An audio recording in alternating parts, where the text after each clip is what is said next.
Hello and welcome to our session today. I'm happy that you're all joining from wherever you are to our session titled Industrial Company and Digital Startups, so Synergy towards Circularity. So we will discuss certain aspects around this question within the next 45 minutes.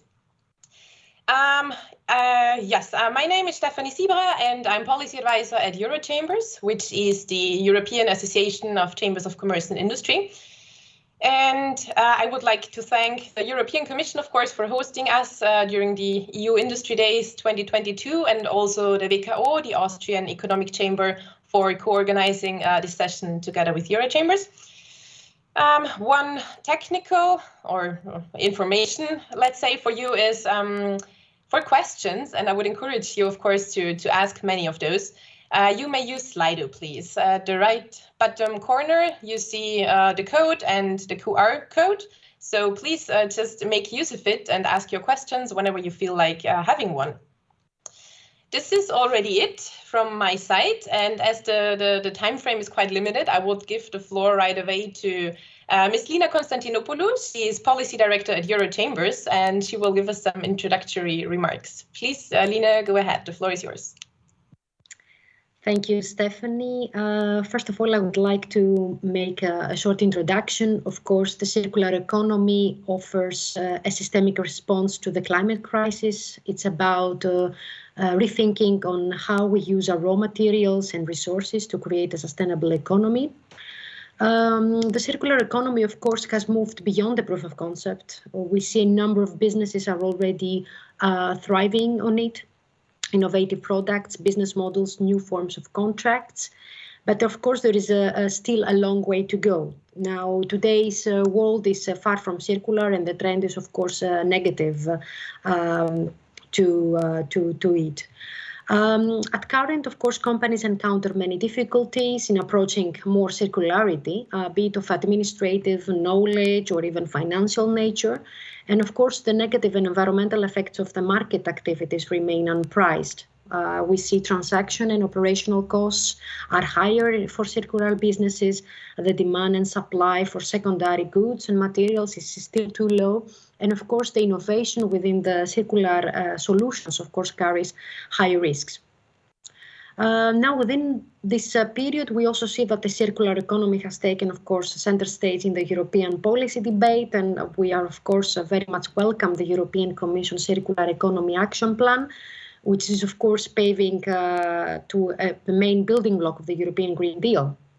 Now, the upcoming revision of the legislation concerning, of course, the circular economy, the Sustainable Product Initiative, or the Packaging and Packaging Waste Directive is setting the right directions to such a transition, and we believe that there will not be a one-size-fits-all approach, but of course a targeted approach per product group.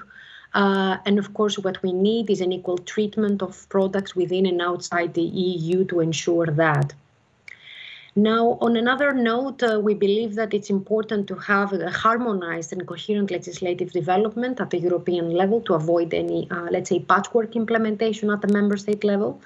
And of course, we believe that, of course, investments in research and innovation will be, of course, necessary to align, of course, from both the private and the public sector. Lastly, I would like to say that we should acknowledge, of course, businesses' decisive role as innovators and mentors of change, and give them enough flexibility to fulfill that role. What is important, of course, is to say that companies will need support and guidance on their way towards more circular business model. And of course, chambers can play an important role to do so already. Maybe two examples. For example, in France, we already have a Center of Expertise on Eco-Design, which is developed by the French Chamber of Commerce, which develops, of course, tools and studies to facilitate this integration of eco-design. In Luxembourg, we have the barometer survey on the Luxembourg business climate, with a focus on circular economy to check whether the businesses and the companies, where they are on the circular economy implementation.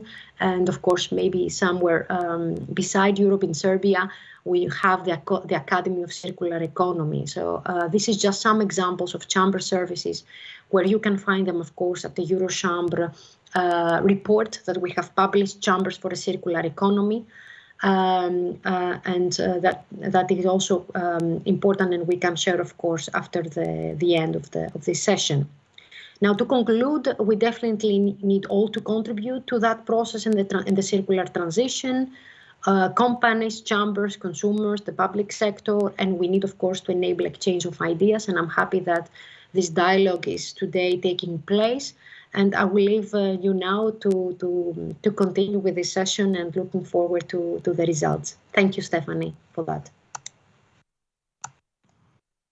Thanks very much, Lina, for setting the scene and for outlining already some points that are important, that are considered important for companies as framework conditions. I'm sure we will touch upon some of the points that you mentioned later on again. And now I would like to introduce the two company representatives that we will have share and represent their companies. We will start with Vivian Loftin. She's the co-founder of Resida, which is a digital startup. But I will not even say anything more, because this you can introduce yourself and your company afterwards. And afterwards, we will have Harald Serschen from the company Phil. He's team leader of research and development. So those two companies will be presented now, and afterwards I am happy to kick off the discussion with Michele Galatola. He is policy officer at the unit Green and Circular Economy at DG GROW, European Commission. So in this order, we can start right away with you, Vivian. Please go ahead. Thank you very much, Stephanie. And also from my side, hello, everyone. I'm glad to be here today, and I will present to you a little bit about what we at Resida actually do. As Stephanie already outlined, I'm one of the co-founders. And who is Resida? Resida is a Germany-based startup that was founded in 2020, and we develop a software tool to assess recyclability of packaging at an international scale. So what does this mean? This means we actually digitize the packaging world to help companies transition to a circular economy of packaging. And the question in this whole field of recyclability of packaging is actually the basic one. What does recyclability mean? And when we try to answer this question, we will soon find out it's not that easy. It's actually a very complex topic. So to try and answer this question together, I would like to skip to the next slide and look with you at this packaging example that we have here. It's a flexible packaging. It might be used for gummy bears. And if you at home now think about where you would actually throw this packaging away, I'm sure everyone will have a different answer. So for example, I can only speak for myself. I'm sitting here in Germany, and I actually throw this away in the yellow bag. But what about France? What about Poland? I'm pretty sure there are lots of different answers in the audience right now. And that's exactly the key problem or challenge of this whole topic of recyclability. We are looking for harmonization. However, the reality today is that every single country has different requirements for recycling of packaging. And this is why there are different legislative requirements, different industry requirements, and also the reality, different waste infrastructures. And this is exactly where we with Resida jump in, because we want to make these differences transparent and give information about the country-specific infrastructures and requirements with only just a few clicks. And that's why we have developed a software tool that looks at the different aspects of recyclability, meaning on the one hand side, we look at the recycle readiness of packaging, meaning do we comply with different legal requirements, do we comply with different industry requirements, but also on the other hand side, do we fit into the country infrastructure? So is my packaging going to be collected? Is it going to be sorted and recycled in my relevant markets? And we comprise all of that in one software tool to help companies, namely helping packaging producers, brand owners, and retailers understand the recyclability requirements for their packagings and also help them identify the potential to optimize for recyclability. And how does this work? Well, on the next slide, I have outlined to you the 3 different steps that we're actually following in our tool. The first step is entering the packaging specifications, so digitally representing our packaging in the tool, and also choosing the different guides that we would like to follow for our assessment. In the second step, we already get two different results based on the rule sets that we have selected, meaning that according to national requirements or industry requirements, we will transparently see how those would rate our recyclability or our packaging in terms of recyclability. And the software also outlines what needs to be optimized or what can be optimized to make it more recyclable in the countries that we have chosen.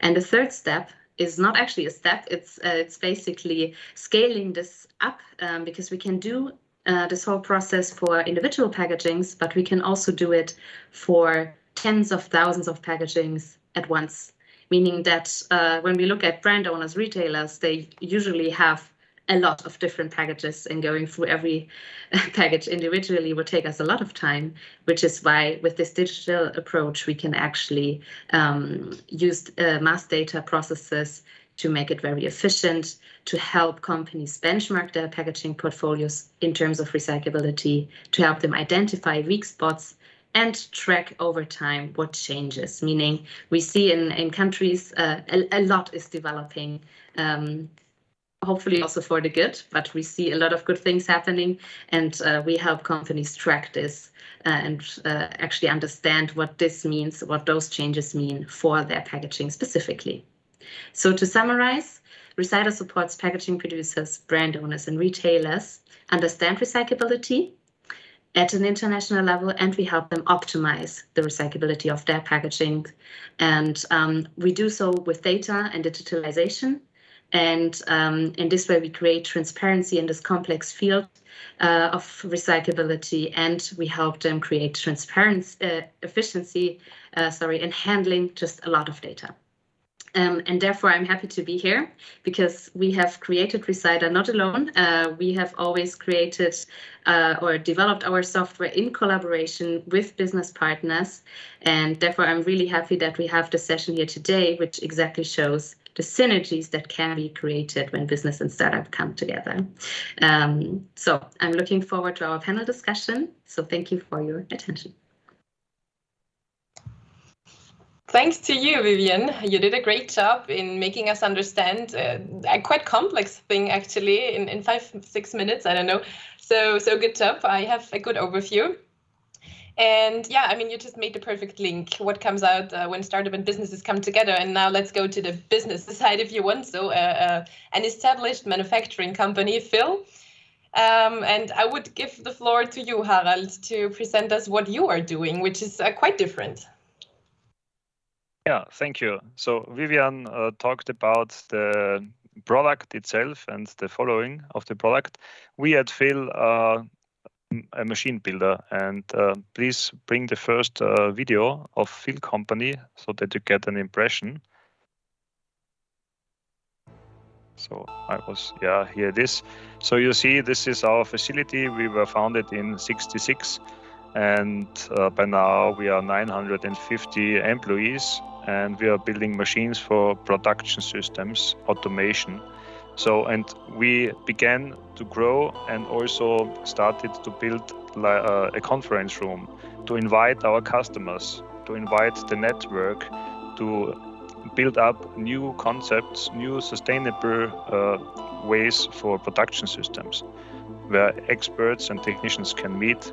And if we just have a short glance also in one of our offices, you can see everything is based on digital methods. We start with CAD, we also do simulation, and then the manufacturing. So everything is done at our facility. So together with the customer, we can make or create the new production systems of the future. Let me come to the next video, please, to give you an idea of what machines we are building. So you can maybe think about it. Is a ski. So for example, ski manufacturing is a full automatic process, and the ski is also a product by now put to garbage when the lifetime is finished. So, but within this manufacturing process, we are ready to take in new materials. So we are looking for recycled plastic to be used. We look for bio-epoxy to be used for gluing. And so this product can be created towards a more sustainable one. And thank you for bringing this video. So the mission statement of Phil Company is, if you're seeking the best solution, shape your future with Phil. That means customers come to us, together we create the new systems for full automatic production. And with some automated production lines, we are close to lights out production. So you can really leave the facility on its own and the products are produced. So for future, we think we are well prepared to introduce also recycled materials, also new concepts for more sustainable production lines. Yeah, that's it about Phil Company. Thank you very much also for giving us this short introduction to your company. And I mean, it's interesting how this kind of links now. So you produce, or you design and produce the machines that are then used by producers to produce, like in masses, their products, which the sectors, as far as I know, might not be those that are most of Vivian's clients, but probably there is some interconnections, because then these products might get somehow packaged and then we come to you. So yeah, but let us get back to that later. And thanks again for your introductions. So I would now with this begin the discussion part, let's say, and let's try to make it as lively as possible, as it is with the online format. Of course, not that easy, but still, let's try. So feel free to also intervene with each other. And let me remind the audience to make use of the Slido function. So ask your questions, please. And now I would, of course, like to give over to you, Michaele. I already introduced you before. Thanks for being here. And I mean, now you heard already also two examples of companies and how they approach, at least a bit, we heard already how they approach circular economy. And yeah, I would just like you to give us a first overview of how you also plan this interconnection to work from the Commission. What are your plans on linking, let's say, digital and circular economy? Thank you, Stephanie. Good afternoon, everybody. Thank you for having me here with you today. I heard a lot of interesting hooks from Vivian and from Harald, but also from Lina, through the work that we are doing in these very hours and days. Because, as you may know, in the European Green Deal and then in the Circular Economy Action Plan, we announced important new legislation related to product design and to sustainability in general. Because as you might remember, one of the vision that we introduced in the European Green Deal was that in future in Europe we want only sustainable product to place on the market, which is of course a very ambitious, very high target statement. So now we have to build the legislative machine that will allow us to get there. And of course, it's not only about legislation. There is an important role to be played by innovation there. There is an extremely important role to be played by market, creating market, providing incentives and support to companies, SMEs and startups. So, for example, Lina was calling for coherence. It was one of the key words that she mentioned in her intervention. And Vivian, she was mentioning harmonization.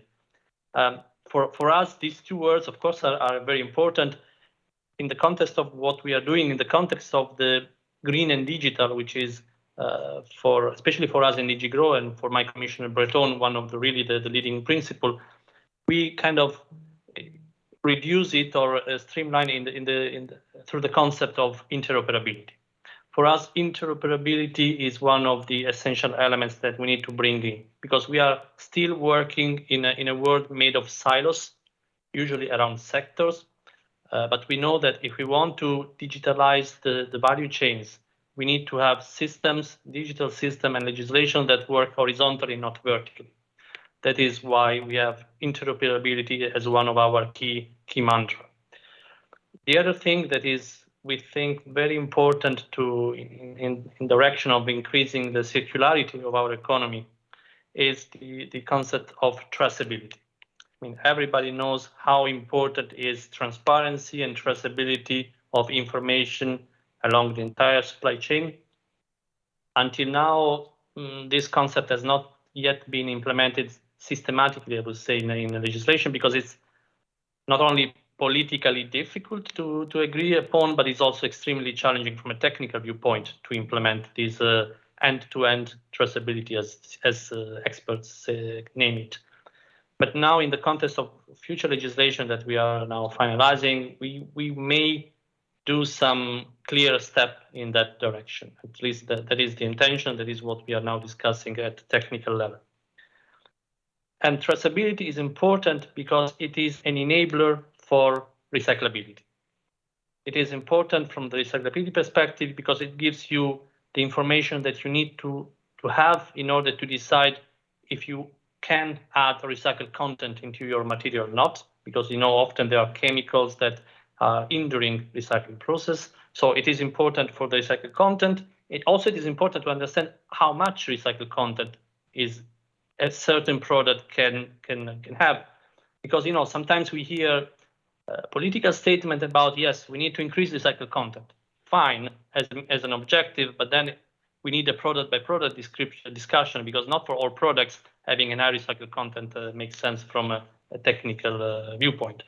But having more information about the content of the materials and the recyclability is important for that. It is important for issues like remanufacture, for example. And this is what also Harald was somehow hinting to in his video, in the presentation of his company. So we need new policies and we need new tools. One of the tools that most probably will be introduced with the SPI legislation, the Sustainable Product Initiative legislation that we plan to adopt end of March, is the so-called EU Digital Product Passport. So the Digital Product Passport is meant to do a number of things for different stakeholders. So it is meant to simplify and harmonize the way companies produce information and how to get access to that information. It is meant to help market surveillance and custom operators, authorities when doing their job. It is meant to increase the transfer, make it easier, the transfer of information along the value chain in business-to-business transactions. It is meant to, of course, help consumers to have access to the information that they need to have, but also, for example, recyclers to have access to the information that they need to have in order to perform the operations. And of course, it is also extremely helpful for us as policy makers, because by having a better understanding of how the market works and what are the trends in terms of products and their performances, we can design better policies for the future. So all of this will be part, or hopefully will be part of the proposal we are finalizing. And then, of course, there will be also links to incentives for companies, but maybe we can discuss about that later, because I don't want to use all the time that we have. Sorry if I was too long. No worries. That was fine. I hope I will also have time to really come back to the points that there is always many points, mentioned, and then the time runs and you don't get to all of these again. But let me go back to Vivian now. Especially now that we heard from Michaela these different points on traceability as an enabler for recyclability. I mean, this is the perfect fit for you now to react on it. And also, maybe if you could give us some, this is where we want to go, and we all know this, but you have also certain insights. You can also give us some specific examples. How is this taken on by companies? What are the difficulties? What are the barriers also to overcome? Thank you. Yeah, actually, I have a lot of thoughts about what you just said, Michele, because it's amazing that you are working on this topic. But what we observe also in conversation with customers, in conversation with prospective customers, is that yes, the goal is clear. The journey, however, is not. And I think one of the main challenges is that there is that many companies do not even know what is inside of their packaging, so they cannot even define what if it is recyclable or how they could make it recyclable. So this connection of the value chain is not there yet, and I think it needs to be built. But even if there is more data transfer between along the value chain, I think what we observe a lot, or the questions that we get a lot, is even, what should I ask my supplier about? What kind of data do I even need? And that's also because there is still not enough clarity about the term recyclability, about what defines recyclability and what level of detail do I even need to know? Do I need to know just the materials? Do I need to know the color? Do I need to know even the additives? And that's where there's a lot of unclarity. And we feel that this is really limiting companies to start this whole process. I think we all agree that action must be taken today. But what we see in conversation is that companies are very hesitant to start taking action because they don't know yet what direction it's going to be. They don't know yet, or they are fearing to ask their suppliers because they feel like in 6 months I have to ask my suppliers again and again and again, and I always have this iterations, and it's just too much time that we have to spend without knowing what we really need. So this is, I think, what I really feel. The goal is clear, but the journey is not clear at all, and that's limiting the companies. Thank you very much, Vivian. Good points that you raised there, especially also like, do I know what's really in there? And maybe let's go a bit further up the value chain. And Harald, you already raised your hand. I don't know whether the attendees see it. I do. So I will give you the floor. Yeah, I just wanted to comment the same here in Austria at the machine builder. We are producing the production machines. We can decide about all the bit and bytes collected for the manufacturing process. So we now at the moment save those machine data and push it to a data lake, or what to do with it. So the customers say, okay, trace it, put everything to a database, and then we'll see. And others say you will have to deliver all the data. And then suddenly you think about, okay, 1 day production is 20 gigabytes of what, where to store. So I think it is this tracing or traceability is very important, but we should think about how much data is needed and how long to store or save. And then also when it is sent from our machine, who is responsible? Who cares about the trust of this data? So is it not manipulated? So if you trace it. Thank you. And then just also to recap from before, so there is an issue with predictability, with planning security, from what I understood also before from Vivian. And now, of course, the core key question on data, what to collect. So there is a need to collect certain things that we can agree on. The question is what, and this would also relate to a question that I would have afterwards probably on also digital readiness, let's say, of companies. But Michaele, I also saw your hand, please. Yeah, I would like to address the questions from Harald and Vivian, because they are, of course, interesting. And I mean, I hope you are not surprised if we already thought about it, at least in terms of identifying the problem. I'm not sure if the solution will be the one that you like. But before getting to the answer, I think the first statement from Vivian is kind of an elephant in the room, in the sense that till today, and I don't know for how long yet, we kind of implicitly accepted the idea that it is okay for a company to sell a product without them knowing what is in that product. So this is how the system works. I mean, we have to be very, very intellectually honest and admit it. The point is that probably that is not a sustainable business model for the environment or for the world long term. So we need to start changing it. So the beauty of digitalization has a lot of beauty that brings in, and of course you are aware of that, but it also brings in new challenges and new responsibilities. So that means that if we are serious about transparency and traceability, that means that we also need to tell companies, if you want to keep selling your products, then you have to start a serious dialogue with your entire supply chain, not only the tier one. Otherwise, you will not be allowed anymore to sell products on the market. And of course, this can be a very powerful and dreadful statement. So now our role is to make available all the legal and supporting tools to make this happen. And then your role as industry is to start making it happen, as we know already some sectors are doing, because it's not that everybody is starting from zero. This is what sometimes they declare, but we know that this kind of dialogue is already existing. Now, having said that, what kind of information and how to decide that? The way product eco-design and product design legislation works, at least in Europe, is that we work per product group.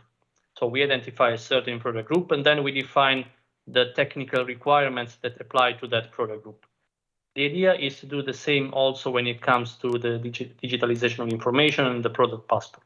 So the idea is we start working on a certain product group, we identify, okay, what are the key informations in terms of technical, environmental, social, you name it, that it is essential to have access to for different stakeholders, because it's not that everybody has access to everything, but it is on a need-to-know basis. So you as a recycler, what you need to know in order to recycle this key, for example. You as a consumer, what you need to know. You as a policymaker or custom operator, what you need to know. So we identify the list of information, we put it in the legislation, and we say this is the information that will have to be provided. Through this approach, we provide a master data or a template, so that part will be codified and standardized. That should already address some of the questions that you were asking. Then, who has to store the information? The information has to be provided and stored by the economic operator that places the product on the market. So it could be the manufacturer, it could be the reseller, it could be a distributor, an importer. Whoever puts the product on the market, he's responsible for the entire chain of information. So he's also liable, may be liable for the whatever information is coming also from the other suppliers along the value chain. And then, of course, we need to be sure that that information remains in the system beyond the existence of the company itself. Because if you think about products that have a long lifetime, then it might happen that the moment that you need to recycle that product, the company that produced it doesn't exist anymore. So we need also to have a system that guarantees that that information remains somewhere stored, so that when needed, we can have access to it. Thank you.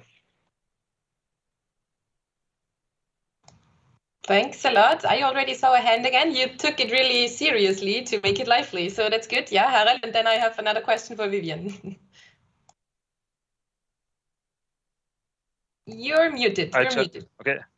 I just wanted to ask, Michele, is there also the idea on this data passport for looking to make it efficient? So if you store everything very long, you need a lot of equipment, yeah, and a lot of energy. So we have seen this with connected to our production machines. The same quality without the data storage system is also working. So maybe you can also think about reducing or reduction of the data to be stored. Maybe you can. Is there an idea of the Commission of the Union to make this energy efficiency on data storage and usage in this passport idea also? The details of the data storage systems have not been developed, because now in the legislation, the SPI legislation, we will introduce the basic definitions and concept, but the technical design of the passport infrastructure will be developed through standardization process and through dialogues with stakeholders. So that will happen not now, but in the coming 2 or 3 years. And one of the tasks that we will have is exactly to define the storage system and the backup system, in order to avoid that we increase our footprint instead of decreasing it. Thank you. Definitely valid points. Also, sometimes probably conflicting targets, let's say, and these conflicts, of course, need to be solved. I would like to get back to that question that I shortly mentioned to Vivian. I think this might be good for you. The digital readiness, especially also now if we think about smaller companies, of course. For now, probably we talked a bit more about the bigger ones, or I mean, many companies might already have a data collection. As you said, Harald, there's many possibilities that you collect it now, regardless of what you do with it afterwards. But is there, how is this digital readiness among smaller companies, probably? What is your insight on this, Vivian? I think when Harald mentioned data lake, I was really happy because you didn't mention Excel, which is my least favorite word, working in a software company. No, I think there is different levels of readiness across the value chain that we can find in conversations. But I actually feel a high willingness of companies to go more into this direction of using data lakes, of building integrations, also with us. I think what companies don't want is lots of different tools, lots of different places to store their data. They actually want efficiency, to have everything in one place and then use this data in different use cases in different instances, for example, for recyclability, but then also in reporting, in all the use cases that you might find within a company. And with that, we have started also using this mass data process that I've talked about in the beginning, with a couple of companies still involving a little bit of Excel, but now working towards direct integrations. So we see it's working, but we also see that still there's a lot of magic needed from our side in terms of data cleaning and so forth. So algorithms or some heuristics that help matching data to the way other processes need the data to be in. Because there is still, coming back to harmonization, no standard in how data is stored, and basically no consistency, especially not even within companies, but especially when you talk to different companies. So when we do data integrations, we always need a first custom project to make it work. But once this is done, it's working. You can just click a button. But I think the goal would, of course, be to also develop a standard in terms of how data is stored, to make this whole traceability and communication along the value chain even possible. I think this is something that is definitely needed. Thank you very much. I already see that you mentioned harmonization quite some time, so you see this as a big issue. I have another question for Harald. How much do you think a design for recycling approach is already being considered when developing new products? And what are the main impediments to doing so? And I mean, I remember you also talked to me, you told about this key that we also saw in the video, and you're trying different things there. Could you just elaborate a bit more, and what are the difficulties probably for these developments? So I think everybody is talking about recyclability and making his thoughts about products to be disassembled, to be recycled. The problem arising is that if you change a running system, the effect on changing is really high. So when we tried to put in recycled plastic into the ski manufacturing, everything happened what you did not foresee. So it is about this digital passport for about the material properties. All these tolerances, I think, are big barriers. So,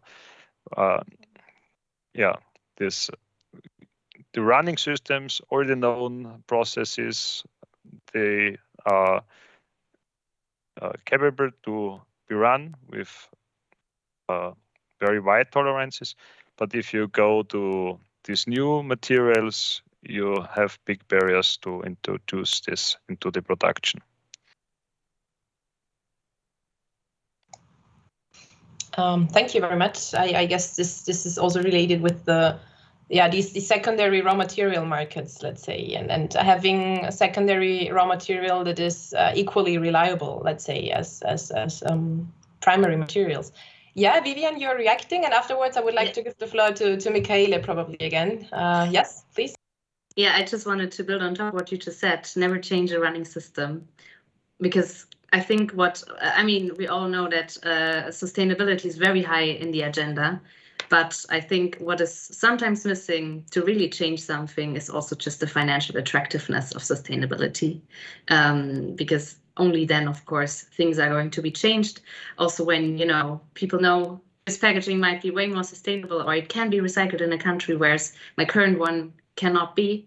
But I'm actually not going to save with it. I actually have to purchase a more expensive material. Then also, changing the whole production line is very expensive. And this is still hindering a lot of change, unfortunately. But what I see, or what we observe, is also the introduction of plastic taxes, of also eco-modulated extended producer responsibility fees. And I think those are really key changes that are driving change, because all of a sudden there is also basically an instrument for internal communication to push for recyclability, to push for those sustainable options. But I think there's still a lot of potential to make these incentives even stronger. Thank you very much. You talk about big changes that are upcoming, that need to come. Maybe I would give that over to you, Michaela. I mean, you can of course pick some points that you want to react on, but probably also about the financial attractiveness and incentives in this regard, please. Yeah, I was going to continue on that. From the financial perspective, I think there are two things that we are shaping. I mean, one is we will continue provide companies and SMEs in particular with the supporting funds, both at European level and at member states level, to help them in the transition towards the new sustainable world, or the objectives that the Green Deal put forward.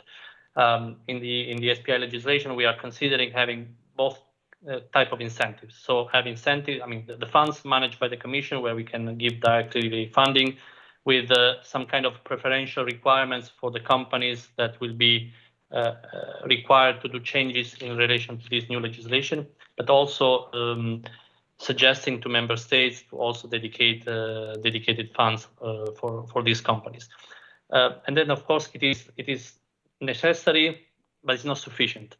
And I think what is needed is what, again, Vivian was hinting to. It seems that she's reading my mind today, because the idea is to progressively create what we call the lead markets. The lead markets are markets that actively pay back companies that are doing certain strategic choices in terms of designing, in terms of performance of their product. For example, you are very familiar with the energy label that you have on your refrigerators, where basically consumers look at the label, they decide if that is good for their pocket or not, because you can link the energy savings to the money that you save in your own pocket.